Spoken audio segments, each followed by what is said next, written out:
After the actual shooting, I went through a process. A lot of people won't be honest because their image would be up. They've been through the actual experience, but I went through a portion of me actually being afraid and experience because I was hurt physically. I was hurt bad, so I was afraid and I wasn't comfortable with being afraid. And the only time I wasn't afraid is when I was actively involved in actually looking for somebody connected to it. You look at the bushes. When I see the bushes, I look through the bushes. The paranoia from the experience of actually being hurt heightens your senses to everything, the possibilities of things happening. It shifted me. It's either when you get hurt that bad, either your fear consumes you or you'll become a bit insensitive and you'll start to approach the problem instead of run from it. The book is really about fear and overcoming fear, isn't it? And I just keep thinking fear can be quite good. You know, I don't want to stop myself doing silly things. You can have a slight paranoia that helps you be aware of situations. And even in the 48 Laws of Power that Robert wrote, there's some things in there that you might feel like are evil. But you need to be aware of them because someone else's intentions might be very well what that law of power is. You know, so like when I got a chance to talk to him, we even brought it down to the perspective of a person that's in a staff meeting that is watching someone else raise their hand to answer a question that they know the answer to. And that means that person deserves to be ahead of you in life because your fear of being wrong at that point is not allowing you to create your value in the workspace. Have you overcome fear? I mean, you were shot 9 times in the year 2000. In terms of dealing with fear, I suppose you're not scared of anything after that. Well, when you're in life-threatening situations, it makes you a little more conscious of death. You know, and the more that you are aware of your fate, the higher the probability you have a chance to live. So you're a little more free. Like I go into what Robert kind of identified as the core of my power is me being in business situations and being the person with the least fear at the table. And that's because I weigh these things up against my biggest losses in my life. So like the loss of my mom is the biggest thing that I've experienced. So walking into a room, even at the worst possible scenario, it won't damage me to the point or hurt as much as that hurt it.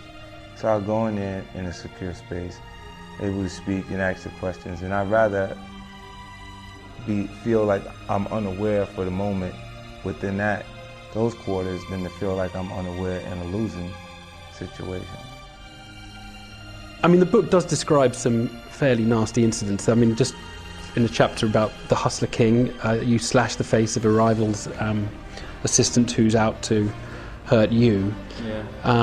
I mean, looking back on all of that, I mean, how do you sort of feel? Because you've just moved so far away from that now. Yeah, I did. But, you know, like, I think the things you go through make you who you are.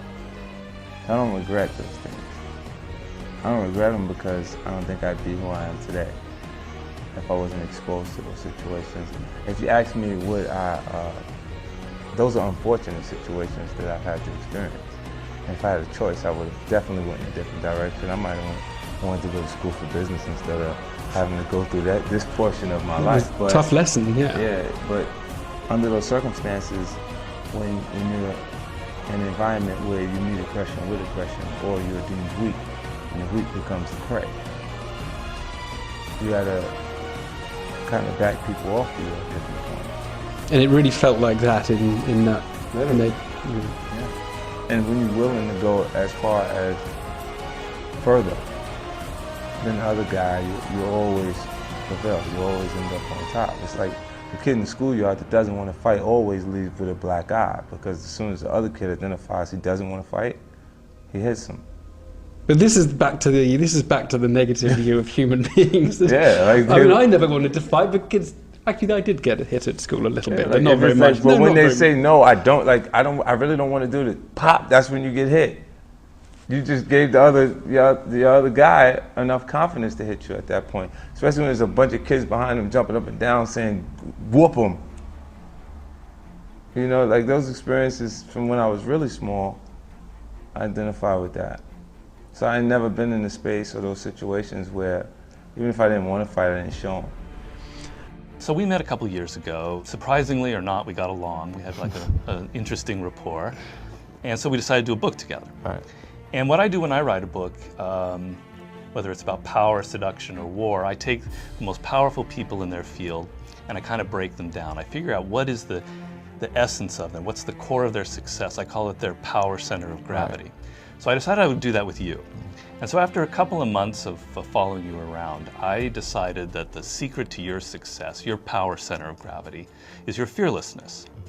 So in any kind of situation where you're interacting with people, you're the one that has less fear than they do. And that gives you like a constant strategic advantage. You're able to adapt to the situation, to take risks when other people are afraid of it. And this is to me the source of your power. And so this is the subject of our book, The 50th Law, the power that anybody can have in life if they assume this fearless approach. So I was wondering, were you just sort of born this way? Did you come out of the womb not crying, kind of fearless? Or did you have to develop this attitude when you were on the streets as a kid without a mother or father there? Did you have to learn how to be like that? That's absolutely something that I developed Okay. over time, because like I think I have the same emotions everyone else does. We just have a way to suppress those feelings in different circumstances and situations. I can kind of adjust. Can you remember a moment when you were afraid when you were a kid on the streets, or you were hustling or anything? A lot of moments when I'm afraid. I think it's necessary for you to have fear to be conscious of people. What do you mean by that? A slight bit of actual fear is necessary for you to be aware, like a paranoia. There's like after it heightens your awareness. Right. You know, so I a lot of times when people, when I interact with people in different spaces, it's so less intense than what I've had the experience prior to music, that it puts me in a space where it's really a relaxed space. So it is true, a lot of times I interact with people and they have a stronger fear factor involved in that interaction than I have, because I've been in way worse situations, to me, more dramatic spaces. So I just look at each one of the situations and kind of analyze it, or I'll use a parallel to something I've experienced in my past to make sense of the actual situation. So a lot of the decisions are kind of like gut feelings. Like the music business and entertainment in general, there's no school for it. Right. You know, so you got to kind of instinctively make the right decisions and be spontaneous and not be afraid to actually be yourself in different ways. Like I've interacted with artists that have great talents in different spaces. They're amazing. They can do things that I can't actually do, but they can't beat me at being me.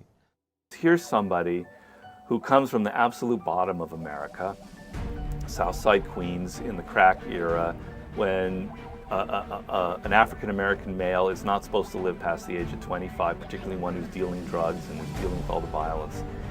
Not only did he manage without a mother or father in his life, he never knew his father. His mother was murdered when he was 8. Not only did he manage to be a hustler, but he managed to get out of the hustling racket. He managed to get into music, but he managed to survive that horrible world of music with all the crap political games that go on within. He not only survived, but he was able to become successful, but he kept building on it and building on it. It's the typical American rags to riches story. I wanted to know why. What's underneath it? What was that quality that maybe we could learn? And in spending time with him, I felt like if I could summarize it in one word, it's that this is a man who comes to life without fear. So it's not just fear of death or bullets. That's the obvious thing we're talking about. I'm talking about, here's a man who's not afraid of change, for instance. If something happens where a situation is new, he's lost a job, he's been cut off this record contract, there's something happening, he doesn't get upset or worried, he's calm, he deals with it in a fearless manner.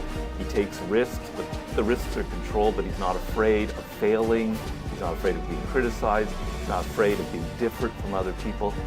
When I thought about that, I mean, it's just how powerful you could be in life if you are not afraid of the things that happen to you.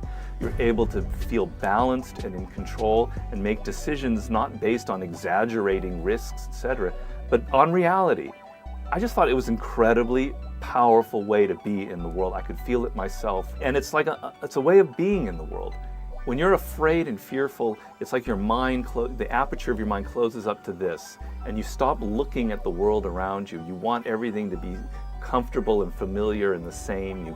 You stay in your house, you watch the same TV shows, everything just, the circle closes up.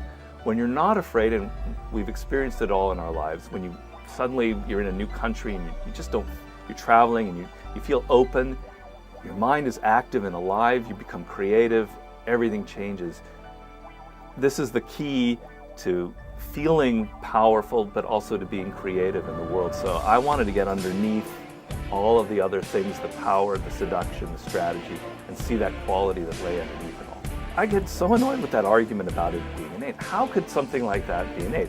Sure, we are all individuals, and somebody, because of who they are and their DNA and their experiences, are a little more timid than other people. But nobody is born without fear. We are all born into this world screaming and crying, bloody mess. We're terrified of being away from our mother for a few minutes. We're afraid of the dark. We're afraid of dying. We're afraid of being beaten up in school. We're afraid of failing. There's not an individual on this planet, I don't care who you're talking about, who hasn't felt a lot of fear. What differentiates people are those we find who tend to deal more with fearful situations and understand that it's hurting them in life. By becoming fearful, they're maiming themselves, and they learn to move past these fears. That's what separates people. That's what separated 50. He saw being on the streets, if he was afraid, it was just going to mess him up. People could read it off him. He'd get conservative. It wouldn't work. And so he learned that he had to teach himself to not be fearful in any circumstance in life. Everybody has the capacity to be more realistic and realize that the reason they're holding on to that bad job, it's not because they're being realistic or prudent or being a good worker. It's because they're afraid. They're afraid of change. They're afraid of leaving something. They're afraid of anything unfamiliar. It's fear. When you understand the fear, then you can begin to move past it. So when I hear the people say it's innate, you can't learn it, I just want to hit them in the head. I don't know.